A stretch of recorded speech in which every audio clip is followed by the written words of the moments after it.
The cargo bay doors of Station 7 opened slowly. Captain Danny Crawford stood near the viewing window and watched the damaged alien ship drift closer. His hands were shaking a little. He put them in his pockets so nobody would see. Next to him, Lisa Martinez checked her tablet for the third time in 5 minutes. She was the head engineer on the station. Danny trusted her more than anyone else in his crew. "I still think this is crazy," she said quietly. "These are Velkin. They killed millions of our people." Danny nodded. He remembered the war, everyone did. It ended only 12 years ago. His father died in the attacks on Chicago. His mother never recovered from losing him. Danny was 19 when the bombs fell. He was 31 now and the memories still hurt. "I know who they are," Danny said, "but look at their ship. They are dying out there. We can turn them away or we can help them. That is the choice." Lisa looked at the alien vessel again. It was huge, bigger than 3 human destroyers put together, but pieces of its hull were missing. Atmosphere leaked from dozens of holes. Emergency lights blinked in patterns that looked almost like distress signals. "How many survivors did they say?" Lisa asked. 12,000, down from 20,000 crew. Lisa took a deep breath. "Okay, I will get my team ready. But Danny, if this goes wrong, if they try anything, then we deal with it," Danny said. "We always do." The Velkin ship docked 3 hours later. Danny waited in the main bay with 30 security officers. They all carried weapons. Nobody trusted the Velkin yet. Maybe they never would. The airlock opened with a hiss of pressure. Steam poured out. Then the Velkin came through. The first one was enormous. He stood almost 3 meters tall. His body was covered in gray plates that looked like armor, but Danny knew it was their natural skin. He had 4 arms. 2 of them hung at his sides. The other 2 were crossed over his chest. One of his upper arms ended at the elbow. The stump was wrapped in dirty bandages. Behind him came more Velkin. Some were injured, some helped others walk. They all looked exhausted. The big Velkin stepped forward. When he spoke, a small device on his chest translated his words into English. "I am Commander Kelm. I lead what remains of the battle group Crimson Wing. We request sanctuary and aid." Danny stepped forward too. He tried to stand tall even though the alien towered over him. "I am Captain Danny Crawford. This is Station 7. We will help you, but your weapons must stay offline. We will have guards on your ship at all times during repairs. Do you agree to these terms?" Kelm was quiet for a moment. His dark eyes studied Danny. Then he moved one of his lower arms in a gesture that might have been a nod. "We agree. We have no choice. Our weapons are already offline. We have no power to fire them even if we wanted to." "Good," Danny said. "Then let us get your people medical attention. After that, we can talk about repairs." Over the next 2 days, Danny learned more about the Velkin than he ever wanted to know. The medical teams worked around the clock treating injuries. Many of the aliens had burns. Others had broken bones. A few had injuries that the human doctors could not identify. Dr. Helen Price came to see Danny on the second evening. Looked tired. Her scrubs were stained with blood. Some of it was red like human blood. Some was blue. "We lost 3 of them," she said. "Their injuries were too severe, but I think the rest will survive." "Danny, whatever hit them, it was not normal weapons." "What do you mean?" Danny asked. "The burns are wrong. They go too deep. They damage things at the cellular level. And some of the wounds, they are not healing right. It is like something is preventing their bodies from repairing themselves." Danny felt cold. "Have you asked them what attacked them?" "I tried. They will not talk about it, but Danny, they are scared. I can see it in their eyes. Whatever did this to them, it terrifies them." That night Danny could not sleep. He kept thinking about what Helen said. The Velkin were warriors. During the war they fought without fear. They never surrendered. They never ran away. Seeing them scared was worse than seeing them injured. He got up and walked to the observation deck. He thought he would be alone, but Commander Kelm was there. The big alien stood by the window looking at the stars. "I am sorry," Danny said. "I can leave if you want to be alone." Kelm turned. In the low light, the scars on his face looked deeper. "Stay," Kelm said. "I do not mind company. I find I do not like being alone anymore." Danny walked over to the window. For a while, neither of them spoke. "Tell me what happened to you," Danny said finally. "Tell me what you are running from." Kelm was quiet for a long time. When he spoke, his voice was different, softer. "Older, we call them the Scourge. They came from beyond the edge of known space. No one knows where exactly. They appeared 4 months ago near our outer colonies. We sent ships to investigate. Those ships never returned, then they attacked. Keln moved to the window and put one hand against the glass. They do not communicate, they do not negotiate, they simply consume. Entire worlds gone in days, billions of lives ended. We threw everything we had at them, our best ships, our strongest weapons. Nothing worked. How many worlds have you lost? Danny asked. 5, with 3 more under attack right now. My battle group was part of the defense of Calvaria. It was our 3rd largest colony.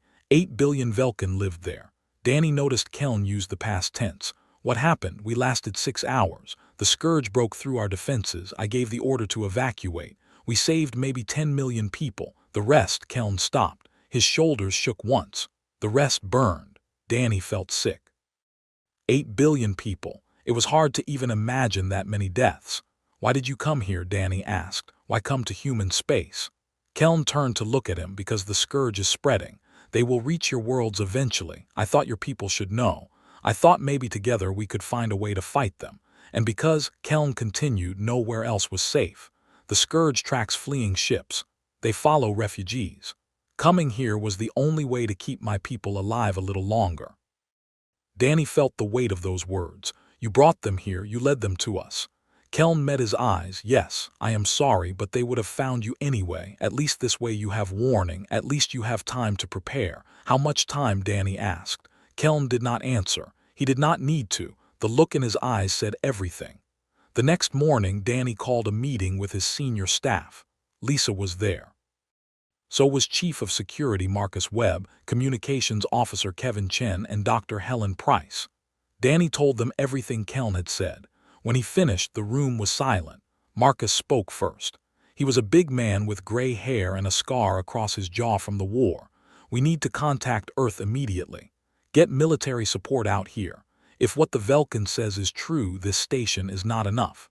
I already sent a message to command, Danny said. They are sending Admiral Patricia Green with a battle group. They will arrive in 8 days. 8 days, Lisa said. Danny, the repairs on the Velkin ship will take at least 3 weeks, maybe more. We are working with technology we barely understand. Kevin Chen leaned forward. He was young, only 25, but he was good at his job. Captain, I have been monitoring long-range sensors. There is something out there. At the edge of the system, the readings are strange, not like normal ships. Everyone turned to look at him. When did this start? Danny asked. About 6 hours ago. I thought it was sensor noise at first, but it is getting stronger, moving closer. Show me, Danny said. They went to the command center. Kevin pulled up the sensor data on the main screen. Danny stared at the readings. Kevin was right, they were strange. The signatures did not match any known ship type. How many contacts? Danny asked. Difficult to say. The readings keep changing. At least 30, maybe more. Danny felt his chest tight. Get Commander Keln up here. Now. Keln arrived 10 minutes later. He looked at the sensor display for maybe 5 seconds. Then he made a sound that the translator could not convert. It sounded like pain. They found us, Keln said. The Scourge. They tracked us here. How long until they reach us? Danny asked. Keln studied the data. At current speed, 18 hours, but they will accelerate, probably closer to 12 hours. Marcus stepped forward. We need to evacuate. Get everyone off the station. Evacuate where? Keln asked. The Scourge is faster than any of your ships. They will hunt you down, all of you. Then we fight, Marcus said. With what? Keln asked. This is a repair station. You have minimal weapons. We counted 4 defense turrets, maybe 6 missiles. The Scourge will destroy you in minutes. Danny looked at the alien commander. What about your ship? Can you fight? Keln shook his head. Our weapons are offline. Our engines barely function. We would be target practice. Lisa had been quiet during all of this. Now she spoke up. What if we could fix your ship? Not everything, but enough to fight. Could you hold them off until the Admiral arrives? Keln looked at her. To repair even basic systems would take days. You said so yourself. I said repairs would take weeks if we do it the normal way, Lisa said. But what if we do not do it the normal way? What if we just patch things together? Make it work long enough for one fight? That is insane, Marcus said. You could blow up the whole ship. Lisa smiled, but it was not a happy smile. We are going to die anyway if we do nothing. At least this way we die trying. Danny made his decision. Do it. Lisa, take whoever you need.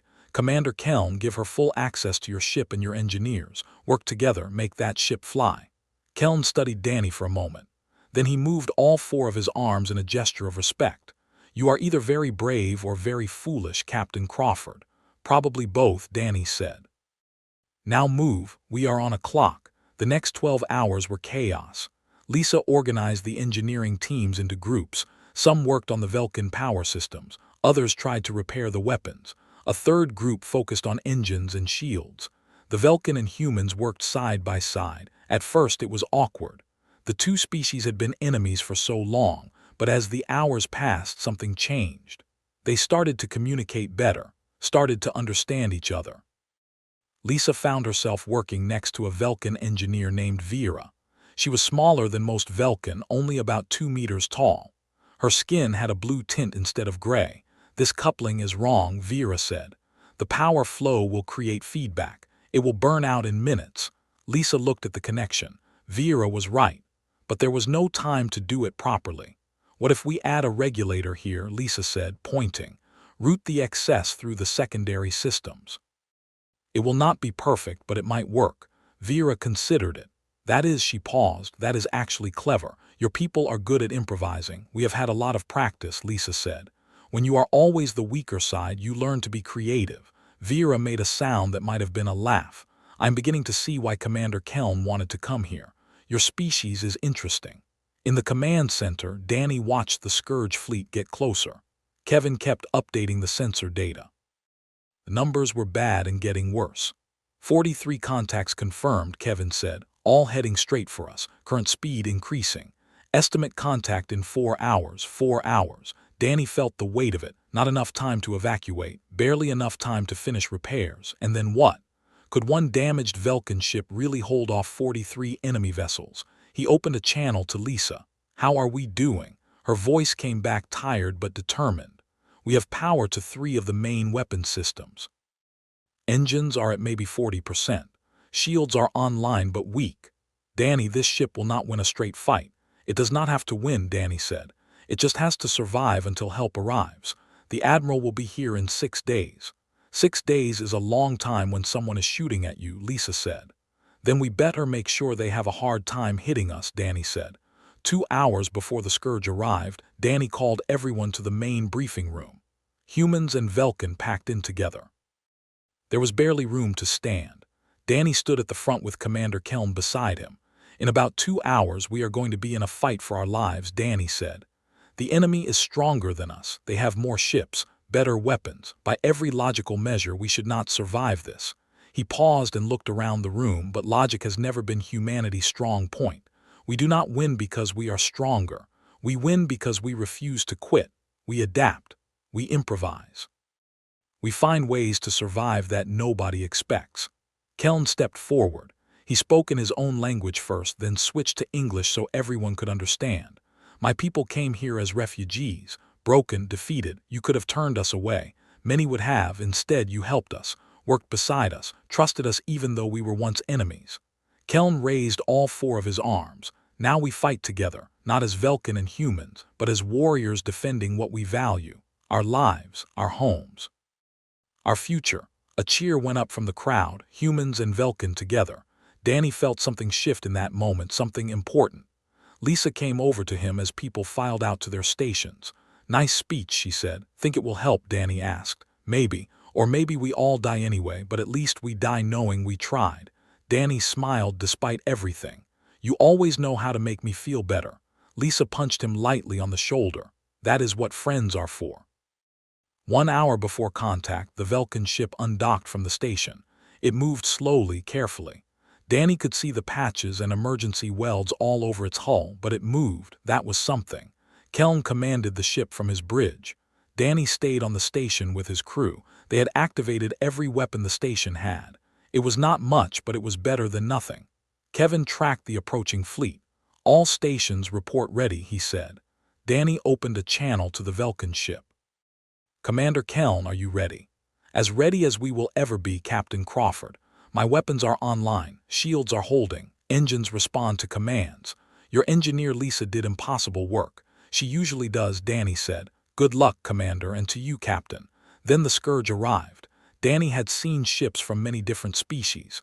Human vessels, Vulcan warships, traders from a dozen worlds, but nothing prepared him for the scourge.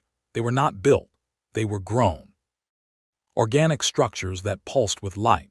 They moved through space like living things, twisting and flowing. Looking at them made Danny feel sick. "Contact confirmed," Kevin said. His voice was shaking. 43 vessels. No, wait, 47. "The count keeps changing. They are splitting," Marcus said, "forming attack groups." Danny watched on the main screen.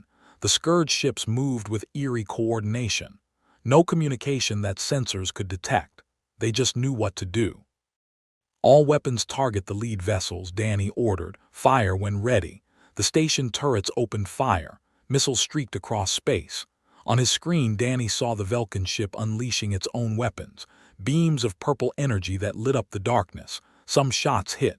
The scourge vessels shuddered under the impact, but they did not slow down. They did not change course. They just kept coming. Then the scourge returned fire. The weapons were like nothing Danny had ever seen. Beams that seemed to tear space apart. Energy that writhed and twisted like it was alive. When they hit the station shields, alarms screamed. "Shields at 60%, Marcus called out. Hull stress increasing. "Keep firing," Danny ordered. "Do not let up." On the Vulcan ship, Kelm fought with the skill of someone who had done this many times before. His ship dodged and weaved. His weapons found targets, but there were too many enemies. "Captain Crawford," Kelm's voice came over the channel. "We cannot hold this position. There are too many of them." "Then fall back to the station," Danny said. "We will concentrate our fire." The Vulcan ship turned and burned back toward Station 7. The scourge followed like sharks sensing blood. As the battle raged, Danny realized something. The repairs Lisa and Vera made were holding, better than holding. The Vulcan ship was performing beyond expectations, and he realized something else. Human and Vulcan technology worked together in ways neither species had anticipated. The combination created something new, something unexpected, something dangerous. The battle lasted 3 hours before Danny realized they were not losing. They were not winning either, but they were still alive. That was more than he expected. "Station shields at 30%, Marcus called out, but holding steady. The Vulcan defensive grid is distributing the load across both systems." Danny watched the tactical display. The scourge ships were circling, probing for weaknesses, but every time they found one, either the station or the Vulcan ship covered it. The two defensive systems were working together like they were designed for each other. They were not designed for each other. Lisa and Vera built this partnership in hours using spare parts and hope, yet somehow it worked better than anyone predicted. "Commander Kelm," Danny said over the comm. "Your ship is doing things that should not be possible." Kelm's voice came back and Danny could hear the surprise in it. "I know. My engineer Vera says the human modifications are creating new efficiency patterns. The weapons are firing faster, the shields are stronger.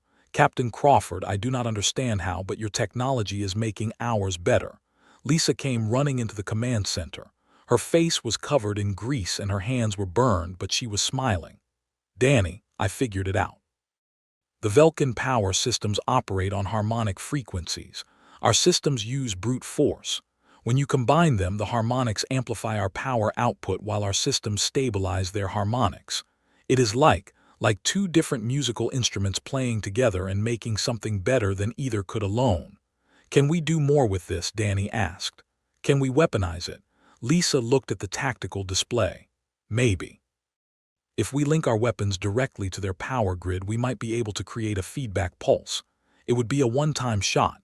Everything we have channeled through their systems and amplified." "What would it do?" Marcus asked. Lisa shrugged.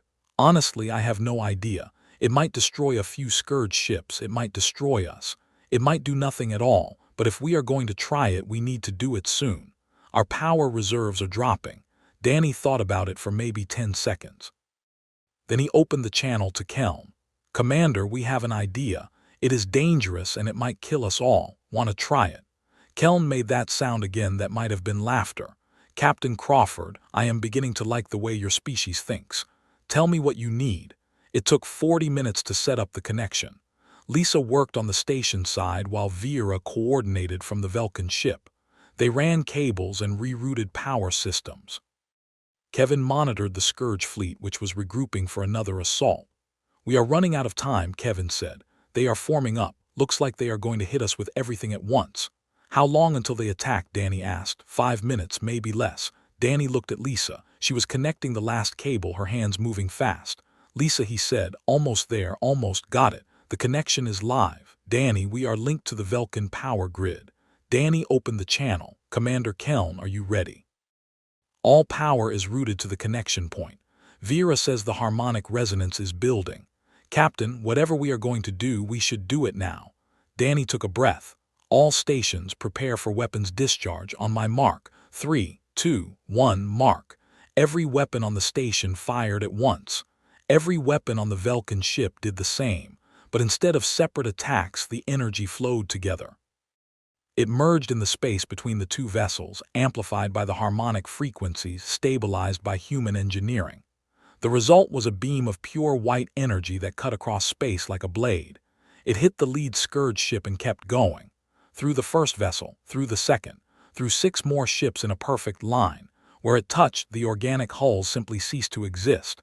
No explosion, no debris, just nothing. Then the beam faded.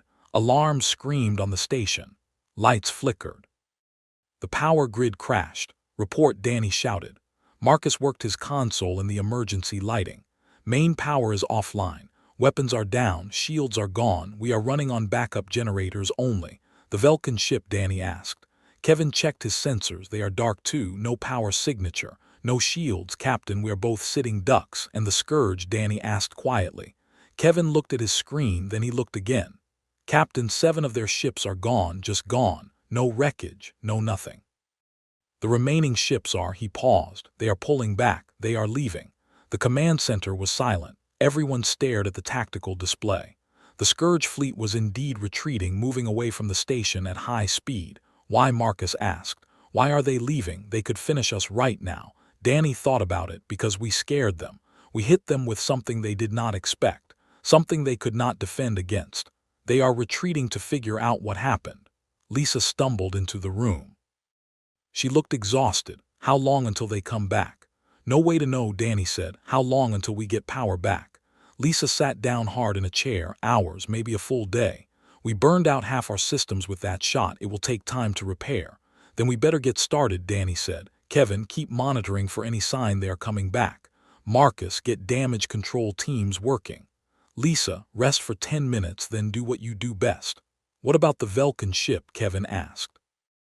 Danny tried the comm channel. It was dead. Try the emergency frequency, he said. Kevin switched frequencies.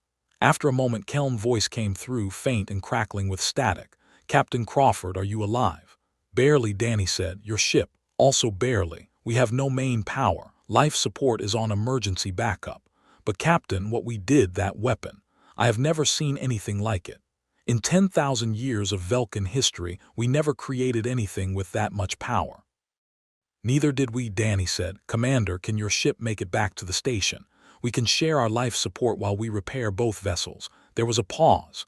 Then Keln spoke again. Captain Crawford, I must be honest with you. When we came here, I thought humans were primitive, weak. I thought we were doing you a favor by warning you about the Scourge. Now I see I was wrong. Your people are not weak. You are something else entirely. What are we? Danny asked. Dangerous, Keln said, in the best possible way. We are bringing our ship in now. Over the next 18 hours, both crews worked to restore basic systems. It was slow, exhausting work, but they did it together. Humans and Vulcan side by side, sharing tools and knowledge. Danny found Lisa in the main engineering bay. She was explaining something to Vera using hand gestures and drawings on a data pad. Both of them looked tired but focused.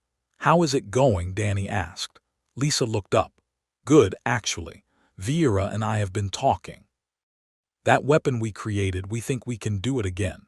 Better this time. More controlled. Vera made a gesture with 2 of her arms. The key is the harmonic frequency. Human power systems operate at a fundamental level. Vulcan systems use complex harmonics. When combined properly, the interaction creates an amplification effect. We estimate an increase of 300% in weapon power. Danny looked at the calculations they had written out. Can we build this into other ships? Lisa and Vera looked at each other. Then Lisa spoke. Yes, in theory, If we had time and resources, we could retrofit every human ship with Vulcan technology, create a fleet that combines the best of both species.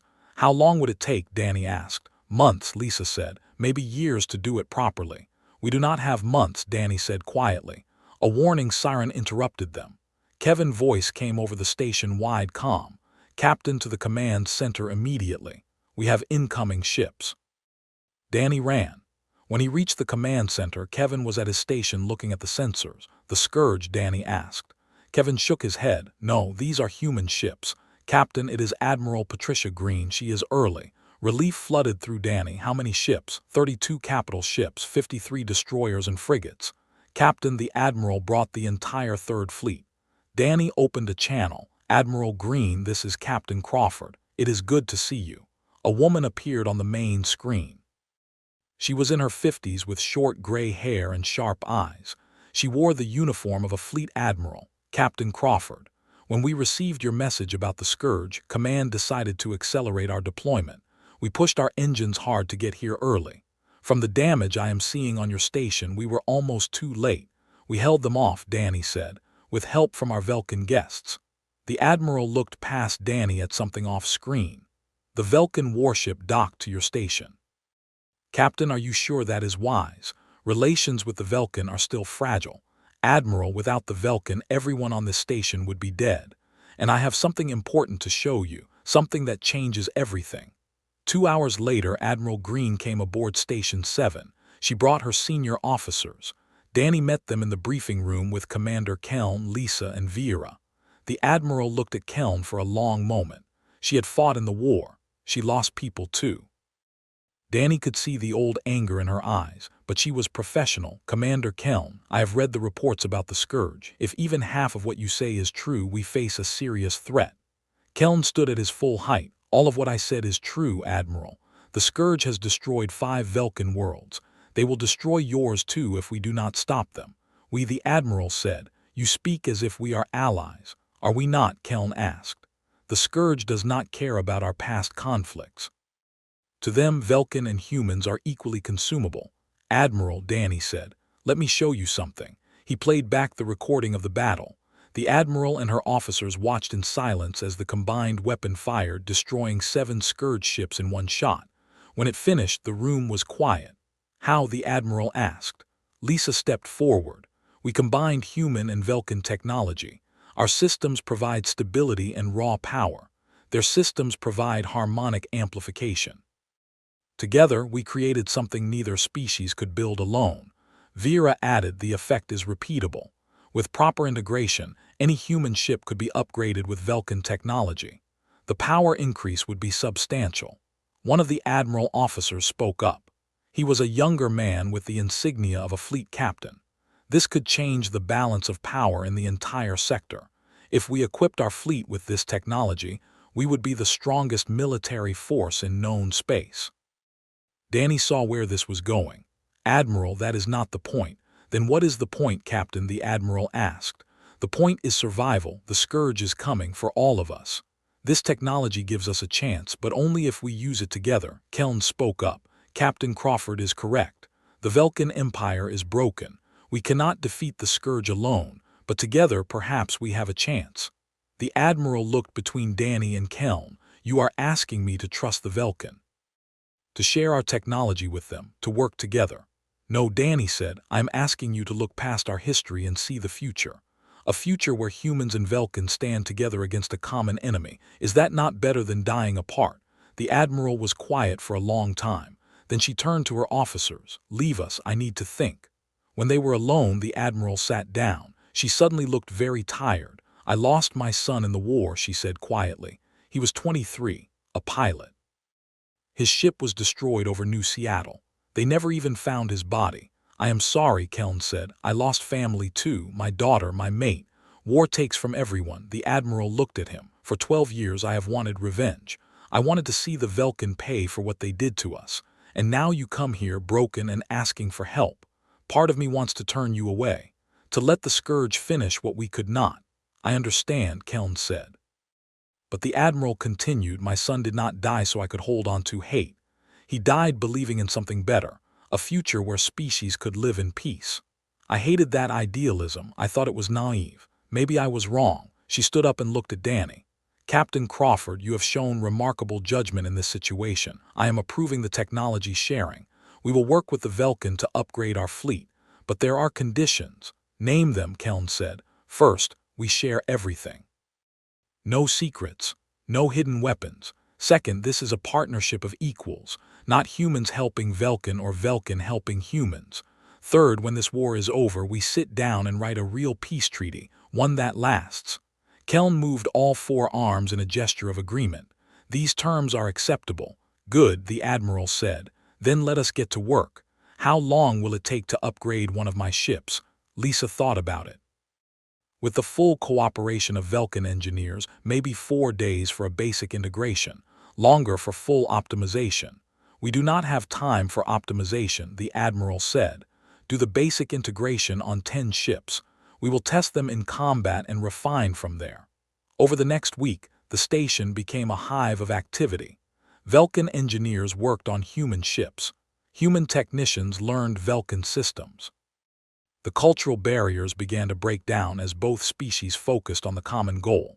Danny found himself working long hours coordinating the effort. He saw things he never expected. A human mechanic teaching a Velkin how to use a welding torch. A Velkin scientist explaining harmonic theory to a group of fascinated human engineers. People who had been enemies months ago sharing meals and jokes. On the 5th day, Marcus came to find Danny in his office. The security chief looked troubled. Captain, we have a problem. What kind of problem? Danny asked. Some of the crew are uncomfortable with how close we are getting to the Velkin. There was an incident in the mess hall. Words were exchanged. It almost became a fight. Danny rubbed his eyes. He was tired. He had not slept more than 4 hours in the last 3 days. Who was involved? He asked. Chief Petty Officer Gary Stone. He lost his wife in the war. He does not want to work with the Velkin. I will talk to him, Danny said. He found Gary in one of the repair bays working alone on a power coupling. The man was in his 40s with graying hair and strong hands. Danny had known him for 3 years. He was a good worker and a good man. Gary, Danny said, can we talk? Gary did not look up. About what, Captain? About what happened in the mess hall. Gary put down his tools. He turned to face Danny. His eyes were hard. You want me to apologize, to make nice with the aliens who killed my Sarah? No, Danny said. I want you to tell me how you feel. Gary looked surprised, then angry, then something else. Sad, maybe. I feel like we are betraying everyone who died, like we are forgetting what they did to us. Sarah used to say that holding on to anger was like drinking poison and expecting the other person to die. But Captain, I do not know how to let it go. Danny sat down on a nearby crate. I lost my father in the Chicago attacks. Every time I see Commander Keln, part of me wants to hate him. Part of me does hate him. Then how do you do it? Gary asked. How do you work with them? Because the alternative is dying. And if I die, my father died for nothing. If we all die, everyone who fell in that war died for nothing. But if we survive, if we build something better, then maybe their deaths meant something. Gary was quiet for a long time. That is a pretty speech, Captain, but it does not make the pain go away. No, Danny agreed. It does not. Nothing will, but Gary, we have a choice.